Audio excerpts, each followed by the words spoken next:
வணக்கம் my dear zonemates, welcome to Safi zone. நான் உங்க ஷஃபி அண்ட் இன்னைக்கு நம்ம பார்க்க போறது குழந்தை வச்சுட்டு வருது அந்த பேய். யார் குழந்தை? அந்த பேயோட குழந்தை. அப்ப உங்க குழந்தை கிடையாது.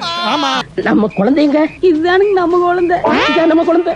இதான் நம்ம குழந்தை. பேயோட ஒரு குழந்தைனா என்னால அப்பா வாங்கிட்டேன் நான் அப்பா வாங்கிட்டேன். எனக்கு சுகர் அதிகமா வந்து அகல மருந்து அடைஞ்சிட்டேன். யாரு? நான் உலக தொலைக்காட்சி வரலாற்றிலே முதல் முறையாக நான் பேய்கிட்ட பேசுறேன்னு பெருமையா இருக்கு எனக்கு. வேதனையா இருந்தாலும் பெருமையா இருக்கு.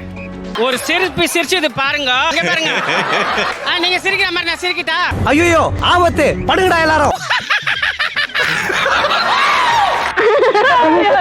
பையனை கூட்டிட்டு போய் வேப்பல் அடிக்கணும் போல் இருக்குது. வழக்கமா நீங்க நாளாலதான் பயங்கரமான கண்டென்ட்லாம் மாட்டோம். பட் இந்த வாட்டி ஒரு சேஞ்சுக்கு தமிழாவுடைய ரீசெண்ட் எபிசோடு போய் பாத்தீங்கன்னா பேயை வச்சு ஒரு டிபேட் ஷோ நடத்திருந்தாங்க. அதுல பேயை வச்சு என்ன செய்ய முடியுமோ ரொம்ப சிறப்பா செஞ்சிருந்தாங்க. யாருன்னு கேக்குறீங்களா? வேற யாரும் இல்ல, பேயே தான். பேயின் உடனே ரொம்ப திகிலா இருக்குன்ற மாதிரிலாம் எதிர்பார்க்காதீங்க. குபீர்னு சிரிக்கிற அளவுக்கு பயங்கரமான காமெடிலாம் பண்ணி வச்சிருக்காங்க. ரொம்ப இன்ட்ரெஸ்டிங்கா இருந்துச்சு. வாங்க என்னன்னு பாத்துருவோம். உங்களுக்கு பேய் பிடிச்சிருக்கா? பிடிச்சிருக்குண்ணா. போவாதமா வந்துருமா. பாத்துட்டு வரேன். நான் டூர் போலான்ட்டு எங்க வீட்ல இருந்து கிளம்புனேன். நான் தெருவில் போறச்ச தாளம்பூ வாசம் அடிச்சுது. மாமா எனக்கு தாளம்பூ வாசம் அடிக்குது, உங்களுக்கு அடிக்குதான்னு கேட்டேன். இல்ல எனக்கு அடிக்கல அப்படின்னு சொல்லிட்டாரு. பையன் அந்த பக்கத்துல அந்த பையனை கேட்டேன், எனக்கெல்லாம் அடிக்கல சித்தி அப்படின்னு சொன்னான். கண்ணா இன்னும் ரொம்ப பயமா இருக்குடா. பயங்கரமா தலைவலி ஃபுல்லா இதாயிடுச்சு. நல்லா போனேன். அப்புறம் நான் உடனே போன் பண்ணிட்டேன், நான் டூர் போகல மாமா, வந்து என்னை கூட்டு போய் பக்கத்து ஊர்ல இறங்கிக்கிறேன் அப்படின்னு. வீட்டுக்கு கொண்டு போகும்போது எங்க வீட்டு கேட்டை நான் இந்த கையில பிடிச்சேன். என் வீட்டு கேட்டை அப்படியே என்ன பிடிங்கி என்ன அவ்வளவு தூரத்துக்கு தள்ளிடுச்சு. வெறும் கையை மட்டும்தான் கேட்ல வச்சாங்களாமா, கேட்டே உங்களை தூக்கி போட்டுச்சாம்ல. ஆனா இந்த கதையை நான் ஆல்ரெடி எங்கேயோ கேட்ட மாதிரி ஒரு ஞாபகம். நம்ம அரண்மனை போருங்க, அதுல வண்டியோட தூக்கி போடும், இங்க ஆளை மட்டும் தூக்கி போட்டுருக்கு போல. என் வீட்டு கேட்டு அப்படியே என்ன பிடிங்கி என்ன அவ்வளவு தூரத்துக்கு தள்ளிடுச்சு.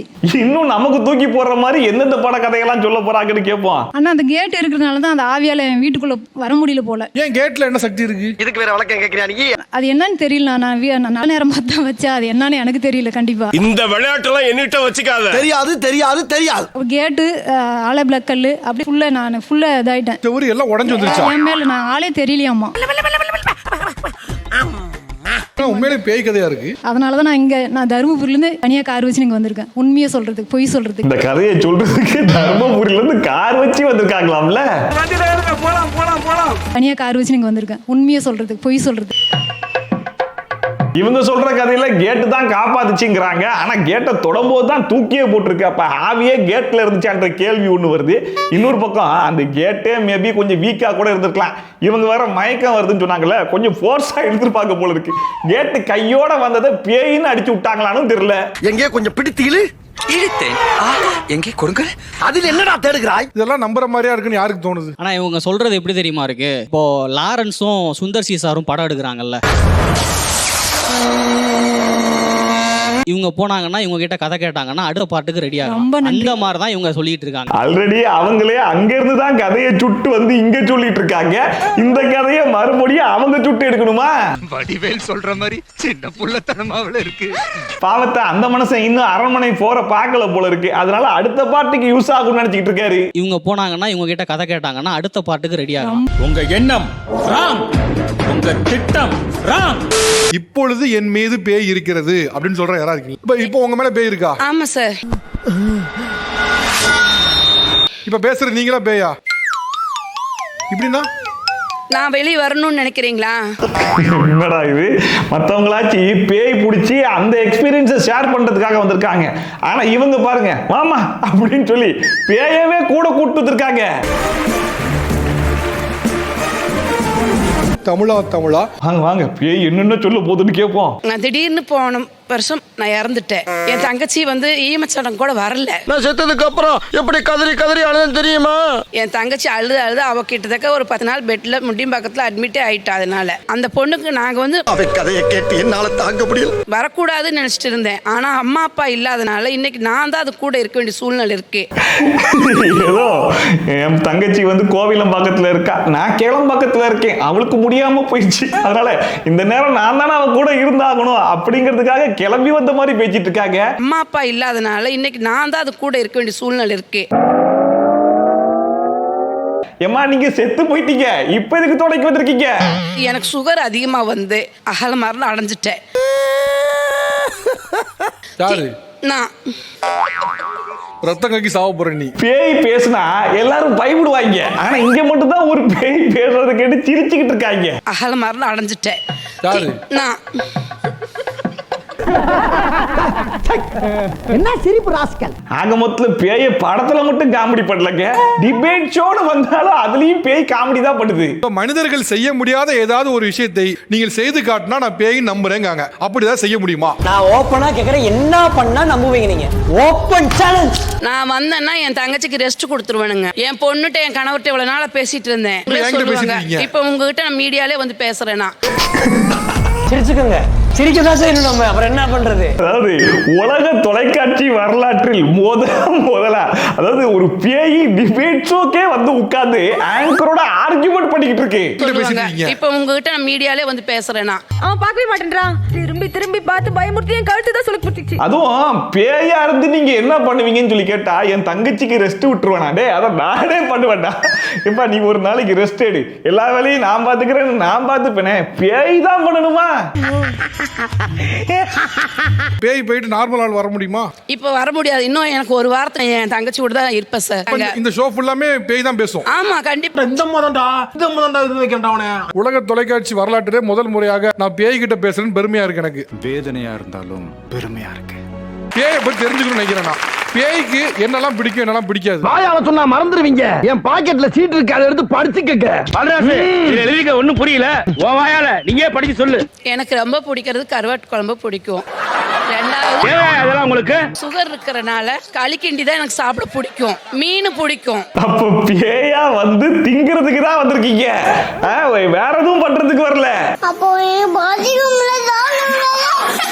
எனக்கு தெரிஞ்சு இந்த அம்மாவுக்கு பெருசா யாரும் சுவையா சமைச்சு போடல போல இருக்கு. அதனால பேய ஒரு சாக்கா வச்சு அவங்களுக்கு பிடிச்ச அந்த கருவாட்டு குழம்பு, மீன் குழம்பு, களி இதெல்லாம் கிண்டி சாப்பிட்டுக்கிறாங்க. இந்த பால்ராசு காமெடி வரும் பாத்தீங்களா, அந்த மாதிரி செயல்படுறாங்க போல இருக்கு. அவர் பாட்டுல சாப்பிட்டு ஓடி போயிடுவாரியா? அண்ணே சக்சஸ். ஓகே, இப்ப பேயை வந்து எப்படி மனிதர்கள் புரிஞ்சுக்கணும்னு நினைக்கிறீங்க? எதுவுமே அவங்க பண்ணாம வந்து அவங்க சந்தோஷமா இருந்துட்டு அவங்களுக்கு டிஸ்டர்ப் கொடுக்காம பிடிச்சதை சாப்பிட்டு போயிருவாங்க. எதுவுமே அவங்க வந்து வேணும், எனக்கு இது வேணும் அது வேணும்னு கேட்க மாட்டோம். கேட்க மாட்டோம் நாங்களா? ஏன் தெரியுமா? நாங்க எனக்கு அவங்க பேய் சார்பா பேசிக்கிட்டு இருக்காங்களாமா. எப்படி சுத்தினாலும் கடத்துல சாப்பாடுல மட்டுமே வந்து நிக்கிறாங்கன்னா கன்ஃபார்ம் அதே பால்ராஸ் பேய் தான் இது. இது வரைக்கும் இந்த ஊர்ல எதையாச்சும் திங்கிறதுக்கு கொடுத்துருக்கீங்களா? எனக்கு ரொம்ப பிடிக்கிறது கருவாட்டு குழம்பு பிடிக்கும். இங்க கொடுத்தா மட்டும் நாக்கு ருசியா நல்ல உள்ள தின்னுட்டு நான் பாடு போயிருப்பல்ல. பேயின்னு ஷோக்கு வந்ததுக்கு 4 பேரும் முறைச்சாச்சு காமிச்சிருக்கலாம், இல்ல அப்படின்னாச்சும் பயமுடுத்திருக்கலாம். ஆனா நல்ல மேக்கப் நகைகையெல்லாம் போட்டு வந்து சாதாரணமா பேசிட்டு இருக்கேன். ரொம்ப சிம்பிளிசிட்டியான பேயா இருக்கும் போல. சூதுவா தெரியாம வளர்ந்துட்டு என்ன பண்ண சொல்றீங்க? இப்போ உங்க தங்கச்சி கிட்ட 2 நிமிஷம் பேசணும் ஆசைப்படுறேன், பேசலாமா? வரது வாய்ப்பு இருக்கா சார்? அப்படியே எங்க அம்மா கிட்ட பேசுவோம் சார். இதுதான் தவறான விஷயம். இல்ல ஒரே விஷயம் தம்பி, நான் மைக் தரேன். பேய் கிட்ட சண்டை போடுற அளவுக்கு உனக்கு தைரியம் கிடையாது, கொஞ்சம் பேசாம இரு. என்ன எல்லாம் சிரிச்சு விளையாடிட்டு இருக்கீங்க? என்னப்பா பேய் சிரி சொன்னேன் போக வைக்காதடின்னு. அதுவும் பேய் நார்மலா சிரிக்கல, வெக்கப்பட்டுலாம் சிரிக்குதுங்க. கொஞ்சம் பேசாம இரு. வெக்கத்தை பாரு, வெக்கத்தை பாரு, ஐயோ வெக்கத்தை பாரு. இதுல வேற சொன்னாங்களா, வேணாண்டி பேயை கூட்டு போய் சோழெல்லாம் உட்கார வைக்காதடின்னு சொல்லி வீட்டுல இருக்கவங்க தான் கம்பல் பண்ணி இந்த பேயை கூட்டு வந்து சோழ உட்கார வச்சிருக்காங்க போல. சொன்னேன் போக வைக்காதடின்னு. கிட்ட பாட்டா நம்மள சும்மா விட மாட்டான். ஓடு. இவங்கள மாதிரி தான் நானுமே நம்பிக்கை இல்லாம தான் இருந்தேன். வந்து அன்டைம்ல போற அந்த கார் டிரைவிங் பண்றேன். நான் செங்கல்பட்டு டு திருப்பூர் ரூட்ல போயிருந்தேன் சார் ஒரு டைம். திடீர்னு யாரோ ஒரு ஆள் மேல ஏத்தின ஃபீல் சார். எனக்கு இறங்கி பாக்குறேன், ஆனா அங்க யாருமே இல்ல. ரொம்ப பயமுறுத்துறாங்களே. நைட் ஒரு 2 மணி இருக்கு வீட்டுக்கு வந்து படுத்துட்டேன். அடுத்து மறுநாள் எனக்கு என்ன நடந்ததுன்னே தெரியல சார். 3 நாள் கழிச்சு தான் எனக்கு வந்து சுயநிலைவே வந்தது. அதுக்கு அப்புறம் தான் வந்து சொல்றாங்க, நான் வந்து அந்த 3 நாள் வந்து பாத்தீங்கன்னா ஒரு 8 வயசு பையன் என்னெல்லாம் பண்றான் அதெல்லாம் நான் பண்ணிருக்கேன் சார் வீட்டுல. காலையில உண்மையிலே என் பொண்டாட்டி கிட்ட நான் போயிட்டு ஆண்டி என் சைக்கிளை காணும் தேடி கொடுங்க என் பொண்டாட்டி போய் கேட்டிருக்கேன். எனக்கு தெரிஞ்சு இதை ஒரு சாக்கா வச்சு பொண்டாட்டிய ஆண்டின்னு கூப்பிட்டுருக்காப்ல. அந்த பொண்டாட்டி உருளைக்கட்டையை எடுத்திருக்கோம். நான் இல்ல பேயின்னு சமாளிச்சிருக்காரு போல இருக்கு. ஏன்பா உள்ள நடந்த மேட்டர்லாம் எப்படிப்பா கரெக்டா சொல்றேன்? இதுல இன்னொரு கொடுமை என்ன தெரியுமா? இவ்வளவு பேய் கதையும் ஒரு பேயே உட்காந்து கேட்டுக்கிட்டு இருக்கு.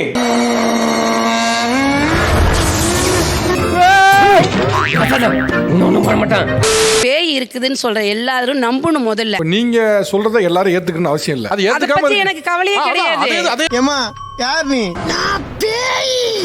அது எனக்கு கவலையே கிடையாது. அவங்க என்ன வேணாலும் ட்ரோல் பண்ணட்டும். என் தங்கச்சியை வச்சு என்ன வேணாலும் யூடியூப்ல என்ன வேணாலும் போடட்டும். பேய்க்கு ட்ரோல் தெரியுது, யூடியூப் தெரியுது. என்னடா இது ரொம்ப அப்டேட்டான பேயா இருக்கும் போலயே. இது கம்ப்யூட்டர் காலம், அதான் நாங்களா மாறிக்கிட்டோம். பேய்க்கு எப்படி யூடியூப் தெரியுது, ட்ரால் தெரியுது, ஏஐ தெரியும்? அவ எல்லாமே அதுல இருக்காமா, அதுல எல்லாமே அவ இருக்கா. இப்போ அவங்க இருக்காங்க சரி, ஆனா அவங்க இப்ப ஷோல இல்லல்ல. இப்ப ஷோல இருக்கிறது பேய் தானே. அப்ப பேய்க்கு எப்படி தெரியுது?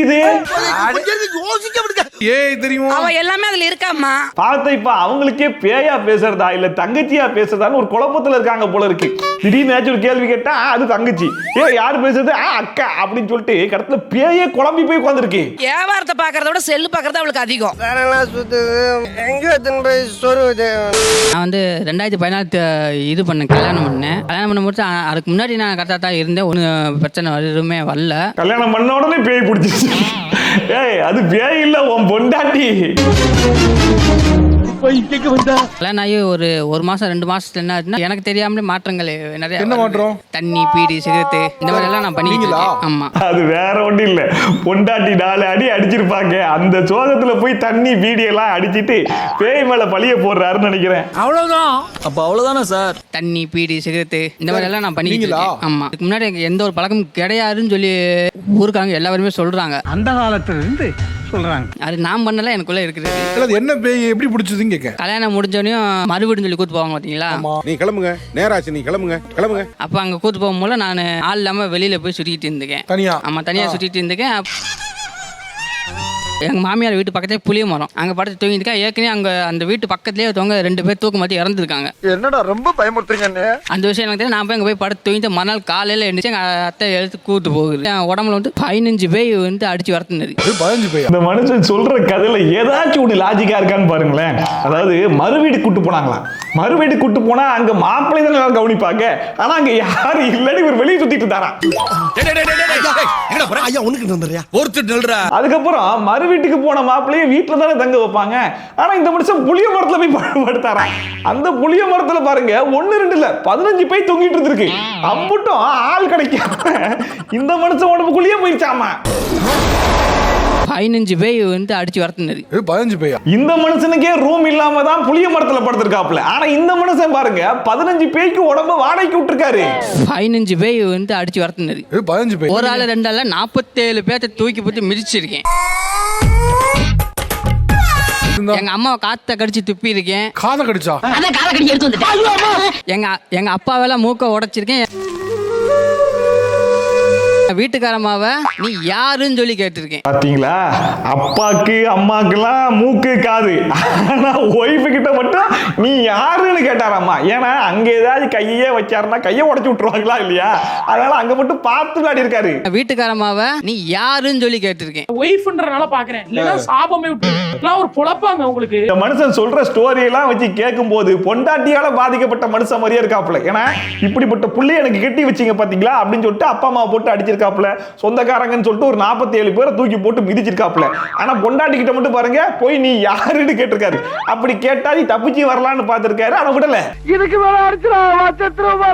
நீ தள்ளியே நில்லு ஒரு நிமிஷம். அவர் பேய்க்கே சிரிப்பு அடக்க முடியல, கையெல்லாம் வச்சிருக்குது. இந்த ஷோல தாண்டா பேய் வந்து எல்லா நவரசத்தையும் காமிச்சுக்கிட்டு இருக்குது. ஊருக்காரங்க எல்லாரும் ஒன்னா சேர்ந்து போஸ்மத்துல கெட்டி போட்டு சாமியார் எடுத்து ஆட்டோவை பிடிச்சி கூத்து போறாங்க. அங்க கூத்து போற இடத்துல என்ன செய்யறேன், ஆட்டோக்குள்ள உட்காந்துருக்கேன். பின்னாடி கூட திண்ணீர் எரியவும் அந்த ஆட்டோவையே நான் தூக்கி எறிஞ்சுவேன்.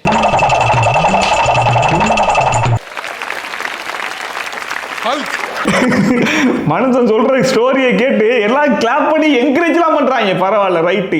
இது வந்து அரண்மனை, அதுக்கப்புறம் காஞ்சனா, அதுக்கே டஃப் கொடுக்கும் போல இருக்கு. சுந்தர்ச்சி நோட் பண்ணிக்கோங்கன்னு சொல்லிட்டு நோட்ஸ் எடுக்க சொல்றாங்க. அந்த ஆட்டோவையே நான் தூக்கி எரிஞ்சவேன் நான். கிழிச்சிட்டாடா டார்லிங். இது வரைக்கும் தமிழ் சினிமாலேயே ஒரு உடம்புக்குள்ள 15 பேயெல்லாம் விட்டு எடுத்திருக்காங்களான்னு தெரியல. ஆனா இந்த கதையை எடுத்தாங்கன்னா கன்ஃபார்ம் கிட்ரா. அந்த ஆட்டோவை தூக்கி எரிஞ்சவேன் நான். நோட் பண்ணுங்கப்பா பின்றாம்பா. பேயோட பேரை சொன்னாங்களா? எனக்கு தெரிஞ்சு இப்போ ஒரு 10 பேர் இருக்காங்க. ரமேஷ், சுரேஷ், சாரி யுவரான திவாகர், கார்த்தி. இல்ல கார்த்திலாம் கிடையாது. அதுல 3 பொம்பளை பேய். ஒன்னு வந்து லட்சுமி, சரஸ்வதினு சொல்லி ஒரு இருப்பாங்க. என்னென்ன சொல்றோம் பாருங்க. ராமன் லக்ஷ்மணன். நீங்க வந்து இத கதையா பாக்குறீங்க, எங்களுக்கு நடந்ததை நான் சொல்லிக்கிட்டு இருக்கேன். பரவாயில்ல. ஆனா எல்லா பேயும் கூட விட்டுருவேன். ஆனா அதுல திவாகர்னு ஒரு பேயை சொன்னாரு பாருங்க, அது கரெக்டா இருக்கு. திவாகர், கார்த்தி. பாப்கார்ன் சாப்பிட்டு பாத்ரூம் போறாத மாதிரி இது. ஏன்னா அந்த பேயால இந்த மனுஷன் மட்டும் இல்ல, தமிழ்நாடே பாதிக்கப்பட்டிருக்கு.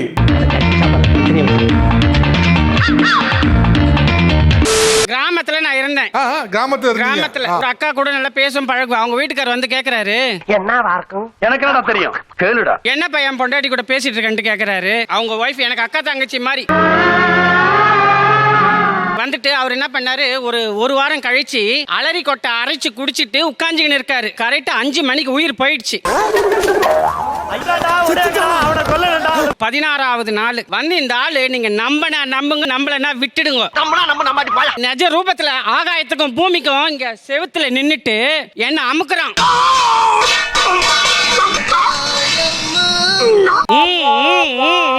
அமுக்குறான். தெரியுமா நீங்க சிரிச்சு ஒன்னே நம்ப போறது இல்ல. அந்த மனசுல சொல்லிட்டாப்ல, நீங்க சிரிச்சாலும் சரி, நான் சொன்னது எவனும் நம்ப போறது இல்லன்னு. நீங்க சிரிச்சு ஒன்னே நம்ப போறது இல்ல. அந்த கதையை சொல்லிட்டு கோரத்தை கொட்டாய் வருதுங்க. இத்தனைக்கும் பாருங்க, அந்த ஆளுடைய பொண்டாட்டி இந்த மனுஷனுக்கு அக்கா தங்கச்சியாமா. 16வது காரியம் முடிஞ்ச உடனே வந்து சாதாரணமா அமுக்கலையாமா, அமுக்குச்சாம்ல. அமுக்குறான். சரிமா நீ இதுக்காக நான் வெக்கப்பட மாட்டேன், வேதனைப்பட மாட்டேன், துக்கப்பட மாட்டேன், துயரப்பட மாட்டேன்டா. பேய் இல்லைன்னு சொல்றவன் சிரிக்காங்க.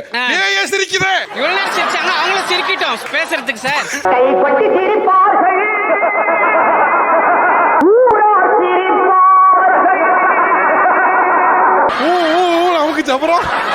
உண்மையை தான் சார் நான் சொல்றேன்.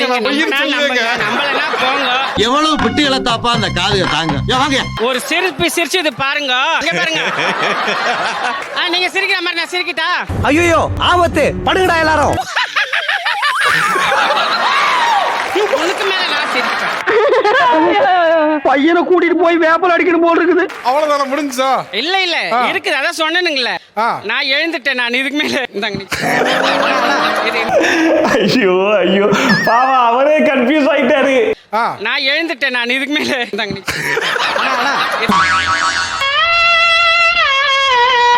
இதுல கொடுமை என்னன்னா, ஒரு பேய் கதையை கேட்டு ஒரு பேயே விழுந்து சிரிக்குது. இந்த மனுஷன் சிரிச்சு காட்டுறத பார்த்து பேயே பயப்படுது. என்னென்னமோ பண்றாங்களடா. ஏதாவது ஒண்ணு பண்ணணுமே. ஆனா பேய் கதை சொல்றவங்க கூட உருப்படியா சொல்றானான்னு தெரியல. ஆனா ஆப்போசிட் சைடுல 50 பேர் உட்கார்ந்து பங்கமா கலாய்க்கிறாங்க. நல்லா என்ஜாய் பண்ணி கதையை கேட்கிறாங்க. உனக்கு மேல நான் சிரிப்பேன். ஆனா இது வரைக்கும் கேட்டதெல்லாம் கூட சாதாரண கதை தான். இப்போ ஒரு மனுஷன் சொல்ல போற கதை இருக்கு பாருங்க, அதை கேட்டீங்கன்னா நீங்களே ஆடி போயிருவீங்க, அசந்து போயிருவீங்க. வாங்க கேட்போம். கதை சொல்ல வந்துட்டு ஏன் மூஞ்சியை பார்த்துட்டு இருந்தா என்ன கதை சொல்லியா? சொல்றேன் சார், எனக்கு வயசு வந்து ஒரு 19 வயசு இருக்கும். அப்போ வந்து பாத்தீங்கன்னா ஒரு மோகினி பிசாசால நான் பாதிக்கப்பட்டிருந்தேன். லேடிஸ் தான் அவங்க மோகினி பிசாசுங்கிறது. அவங்க வந்து மேரேஜ் ஆகாம செத்து போறாங்க பாத்தீங்களா. அவங்க ஆசை வந்து இளமை ஆசைன்னு சொல்லுவாங்க இல்லைங்களா. இருக்க முடியாது ஆசை, இளமை ஆசை வந்து தீர்த்துக்க முடியாது. யார் கிடைக்கிறாங்களோ அவங்கள வந்து யூஸ் பண்ணிக்குவாங்க. ஆனா மத்தவங்க எல்லாம் பேய் பிடிச்சப்ப பயத்தோட சொன்னாங்க, இவன் மட்டும் ஜாலியா சொல்றான். ஏன்னா பேய் யூஸ் பண்ணிக்கிச்சுல, அதனால சந்தோஷம். அது வந்து பாத்தீங்கன்னா யாரு அந்த வழியில வராங்களோ அவங்கள வந்து யூஸ் பண்ணிக்குவாங்க. இருங்க, அந்த மோகினி பேய் இவரை எப்படி யூஸ் பண்ணிச்சு அப்படிங்கறத முழுசா கேட்போம். அப்புறம் 11 மணி 12 மணி இருக்கும். அப்போ அந்த வீட்டில் நான் தனியாக தான் இருப்பேன், யாரும் இருக்க மாட்டாங்க. நைட்டு 11 மணி 12 மணிக்கு தானே வீட்டுல எல்லாரும் இருப்பாங்க. என்ன வித்தியாசமா நைட்டு 11 மணி 12 மணிக்கு வீட்டுல யாரும் இருக்க மாட்டாங்களா? அப்போ அந்த வீட்டில் நான் தனியாக தான் இருப்பேன், யாரும் இருக்க மாட்டாங்க. அட பாவி, என் வசனத்தை இவன் பேசிட்டு போறான். கதையே கொஞ்சம் குதர்க்கமா இருக்கா? இப்ப அந்த கதைக்குள்ள சொல்ல போற இன்னொரு கதை எவ்வளவு குதர்க்கமா இருக்குன்னு கேளுங்க. ஆட்டோமேட்டிக்காக எனக்கு தூங்க வச்சிரும். தூங்கினா தான் அந்த கனவுல போய் அவங்க ஆசையை வந்து நிறைவேற்றிக்க முடியும். பேய் வந்து நான் வந்து முன்னாடி போயிட்டே இருக்கேன், அந்த பேய் பின்னாடி வருது. பேய் பின்னாடி வரும்போது ஒரு குழந்தைய வச்சுட்டு வருது. அந்த பேய் யார் குழந்தை? அந்த பேயோட குழந்தை. கடவுளே, இது ரொம்ப மோசம். அப்ப உங்க குழந்தை கல்யாணம் பண்ண ஆமா. ஐயோ ஐயோ, அதாவது பேய்க்கே அப்பாவா இருக்காரு. அந்த பேய் வந்து காமிச்சிருக்கும் பாரு, 2 கோடி கொடுத்துருக்கு, நீ அப்பாவாயிட்ட அப்படின்னு சொல்லிட்டு கனவுலயே சந்தோஷப்பட்டிருப்பாரு. அப்பா வாங்கிட்டேன், கேட்டு கேக்க அப்பா வாங்கிட்டேன், நான் அப்பா வாங்கிட்டேன். யாரா நீங்க கடத்துல பேய்க்கு குழந்தைய கொடுத்து வச்சிருக்கீங்க? I love you. ஆனா இதுல ஒரு நல்ல விஷயம் என்ன தெரியுமா? இவரா எதுவும் பண்ணலையா, அந்த பேய் தான் இவரை கெடுத்து அந்த குழந்தைய பெத்துக்கிச்சான். ஐயோ ஐயோ, இப்படி அழுதுட்டு இருந்தா இப்படி நடந்தது நடந்துருச்சு. நான் ஐவிஎஃப் குழந்தை கேள்விப்பட்டிருக்கேன், டெஸ்ட் டியூப் குழந்தை கேள்விப்பட்டிருக்கேன். பேயோட ஒரு குழந்தைலாம் என்னால அப்பா சாமி. நம்ம இங்க உலகம் இருக்கிற மாதிரி பேய்க்கு ஒரு உலகம் இருக்கு, ஆத்மாக்கு ஒரு உலகம் இருக்கு. அப்ப இந்த மனுஷனுக்கு இப்ப பேய் உலகத்துல ஒரு குழந்தை இருக்கு, ஆத்மாக்கு ஒரு உலகம் இருக்கு. யோசிச்சு பாருங்க, மோகினி உலகத்துல ஆதார் கார்டு இருந்துச்சுன்னா அதுல தகப்பன் பேர்ல இந்த மனுஷன் பேரு, தாயார் பேர்ல மோகினி, குழந்தை ஒண்ணுன்னு போட்டு வச்சிருப்பாங்க போல. நம்ம குழந்தைங்க இதுதானுங்க நம்ம குழந்தை, இதான் நம்ம குழந்தை, இதான் நம்ம குழந்தை. இவங்க சொல்ற பேய் கதையெல்லாம் கேட்கும்போது உங்களுக்கு உண்மையிலேயே நம்புற மாதிரி தான் இருந்துச்சா அப்படிங்கறத சொல்லுங்க. அண்ட் ஒருவேளை நீங்க பேயை நேர்ல பார்த்திருக்கீங்களா, உங்களுக்கு பேய் பிடிச்சிருக்கா, பேய் நம்பிக்கைலாம் இருக்கத்தான் செய்தா இல்லையா அப்படிங்கறதெல்லாம் மறக்காம கமெண்ட் செக்ஷன்ல போடுங்க, அதையும் பார்த்து தெரிஞ்சுக்கலாம். ஸோ அவ்வளோதான் இன்னைக்கு வீடியோ. எனக்கு இந்த வீடியோ பார்த்து கொஞ்சமா என்ஜாய் பண்ணிருப்பீங்க நம்புறேன். ஒருவேளை நீங்க பண்ணீங்கன்னா அதை மறக்காம கமெண்ட் செக்ஷன்ல சொல்லுங்க. அதே மாதிரி ட்ரோல்ஸ் அண்ட் வியூஸ்லாம் கண்டிப்பா பார்க்கணும் வச்சுன்னா மறக்காம சப்ஸ்கிரைப் பண்ணிட்டு பக்கத்துல கூட பெல் ஐகான் தட்டி விட்டீங்கன்னா நான் போடுற வீடியோ நோட்டிஃபிகேஷன் டான் டைம்க்கு வந்து சேர்ந்துரும். ஸோ மீடியம் மாதிரி சூப்பரான வீடியோட, சூப்பரான ரிவ்யூட, சூப்பரான ட்ரோலோட சந்திக்க. Bye from Shafi. Tata. Bye-bye. And take care.